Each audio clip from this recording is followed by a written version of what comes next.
Bismillahirrahmanirrahim. Bapak Ibu yang dirahmati Allah, Assalamualaikum warahmatullahi wabarakatuh. Innal hamdalillah nahmaduhu wa nasta'inuhu wa nastaghfiruh wa na'udzu billahi min shururi anfusina wa min sayyiati a'malina. May yahdihillahu fala mudhillalah wa may yudlilhu fala hadiyalah. Wa asyhadu an la ilaha illallah wahdahu la syarikalah wa asyhadu anna Muhammadan abduhu wa rasuluh la nabiyya ba'da. Allahumma sholli ala sayyidina Muhammad wa ala ali sayyidina Muhammad wa ba'du. Bersyukur kepada Allah Subhanahu wa taala dengan mengucapkan bersama alhamdulillahi rabbil alamin. Juga tidak lupa selawat dan salam selalu kepada junjungan kita Nabi besar Muhammad sallallahu alaihi wasallam. Bapak Ibu yang dirahmati Allah, hari-hari ini di penghujung zaman kita melihat sebuah ketimpangan di mana keilmuan, pengetahuan itu terus melesat tinggi. Sementara ada satu sisi dalam kehidupan yang menurun tajam. Ilmu dan pengetahuan terus berkembang, tapi satu hal lainnya juga tidak bisa mengikuti perkembangan ilmu dan pengetahuan tersebut, dan satu hal itu disebut dengan adab. Jadi ilmu pengetahuan begitu melesat tinggi sementara adab menurun drastis. Padahal salah satu pepatah Arab mengatakan al-adabu fauqal ilmi. Adab itu lebih tinggi levelnya daripada ilmu. Ada yang mengatakan juga al-adabu fauqal ilmi diartikan sebagai adab itu lebih diutamakan daripada ilmu. Sehingga nyaris saat ini sangat sering kita dengar banyak penegak hukum yang kemudian dihakimi. Permasalahannya adalah adab. Banyak jaksa yang kemudian dituntut, permasalahannya juga adab. Banyak petugas keamanan tapi kemudian diamankan, permasalahannya juga adab. Ada juga politisi yang kemudian dipolitisasi, permasalahannya juga sama terkait dengan adab. Kalau ilmu dan pengetahuan tidak diragukan, tapi banyak ulama menyebutkan ilmu tanpa adab lebih banyak bahaya dan mudaratnya dalam kehidupan manusia di dunia ini. Bahkan nyaris yang memenuhi berita, baik itu di media cetak, media televisi, di media sosial, ya, kalau orang tidak berilmu itu yang dicuri, yang hilang ayam. Tapi kalau berilmu,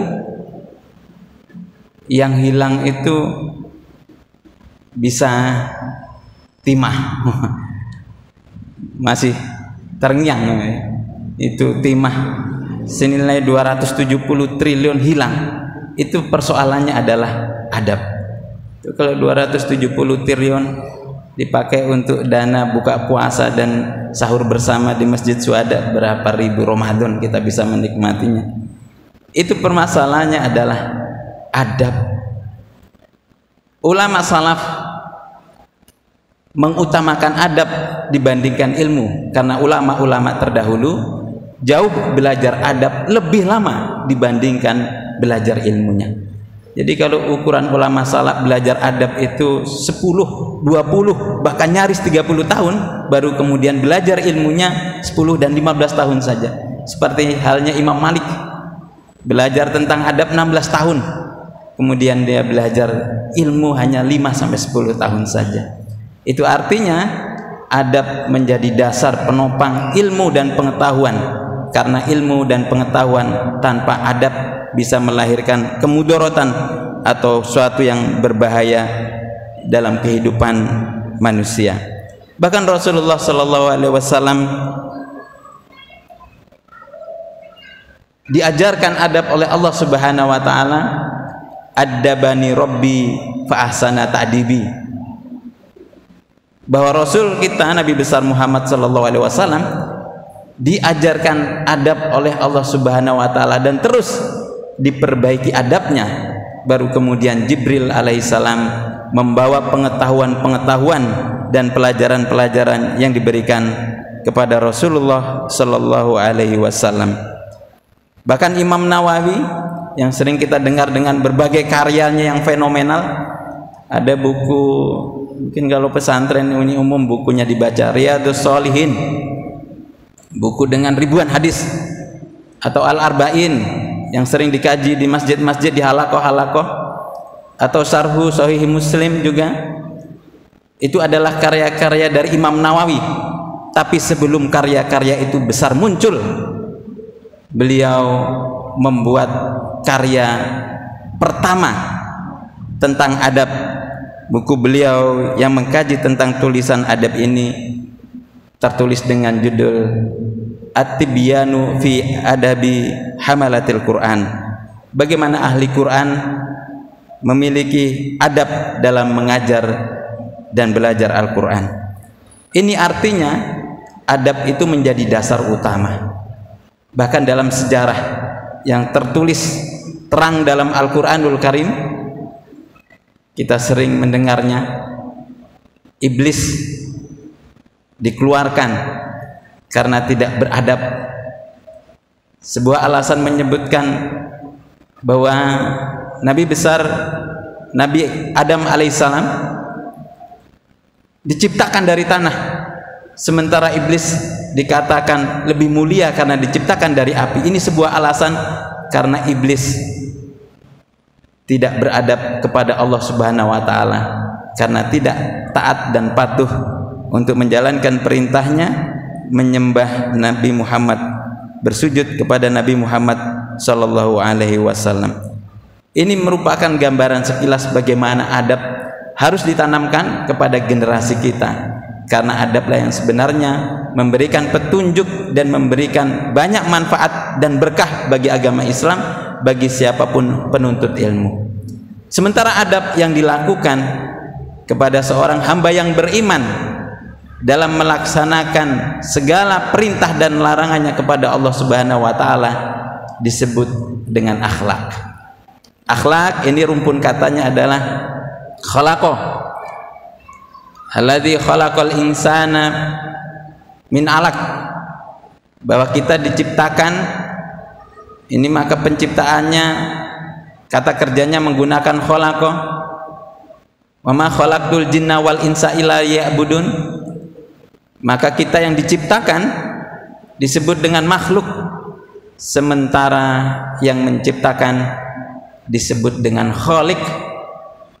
Dan manusia yang dengan imannya kemudian dibekali dengan ilmu serta mengamalkan ilmunya karena Allah Subhanahu wa taala, ini disebut dengan akhlak. Satu rumpun kata yang sempurna bahwa kita sebagai makhluk Allah Subhanahu wa taala diciptakan oleh Allah sebagai khaliqnya, kemudian patuh dan taat dengan perintah dan larangan yang Allah tentukan sebagaimana yang kita pelajari dalam syariat Islam. Maka amal perbuatan yang kita timbulkan karena kepatuhan dan ketaatan kita kepada Allah Subhanahu wa taala disebut dengan akhlak. Tentu pembelajaran tentang akhlak ini bahkan diabadikan dalam Al-Qur'anul Karim. Disebutkan oleh Allah Subhanahu wa taala dengan jelas, wa innaka la'ala khuluqin azim.